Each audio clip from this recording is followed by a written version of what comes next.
ગદ્દા પ્રથમ પ્રકરણ 36મું કંગાલનું અને સાચા ત્યાગીનું સંવત 1876ના પોષ વદી 13 દિવસ શ્રીજી મહારાજ શ્રી ગઢડા મધ્યે દાદા ખાચરના દરબારમાં શ્રી વાસુદેવનારાયણના મંદિરની આગળ લીંબડાના વૃક્ષ હેઠે ઓટા ઉપર ડોલીઓ ઢળાવીને વિરાજમાન થયા હતા અને સર્વશ્વેત વસ્ત્ર ધારણ કર્યા હતા અને કંઠને વિશે ધોળા ને પીળા પુષ્પના હાર ધારણ કર્યા હતા અને બે કાન ઉપર ધોળા પુષ્પના ગુચ્છ ખોસ્યા હતા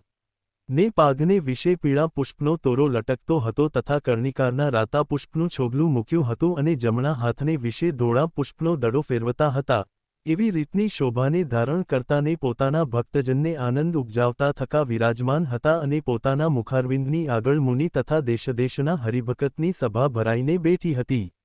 પછી શ્રીજી મહારાજ બોલ્યા જેણે સંસાર મૂક્યો ને ત્યાગીનો ભેખ લીધો અને તેને પરમેશ્વરના સ્વરૂપ વિના અસત પદાર્થમાં પ્રીતિ રહે છે તેને કેવો જાણવો તો જેવો મોટા શાહુકાર માણસની આગળ કંગાલ માણસ હોય તેવો જાણવો જેમ કંગાલ માણસ હોયને પહેરવા વસ્ત્ર ન મળતું હોયને ઉકરડામાંથી દાણા વીણી ખાતો હોય તે પોતે પોતાને પાપી સમજે અને બીજા શાહુકાર લોક પણ તેને પાપી સમજે જે આણે પાપ કર્યા હશે માટે એને અન્નવસ્ત્ર મળતું નથી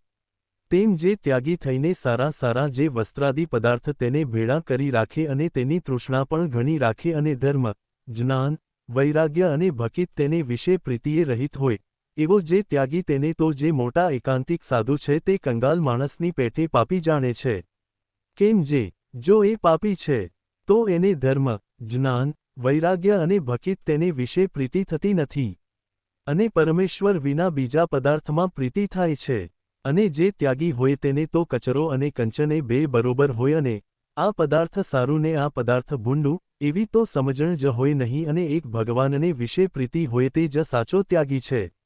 ઇતિ વચનામૃતમ 36 અવાજ અવનવા ભક્તિ में વિડિયો માટે વિડિયો કો લાઇક અને અમારી ચેનલને સબસ્ક્રાઇબ કરો અને બેલ આઇકન દબાવો જેથી સૌથી પહેલા વિડિયો તમારા સુધી પહોંચે।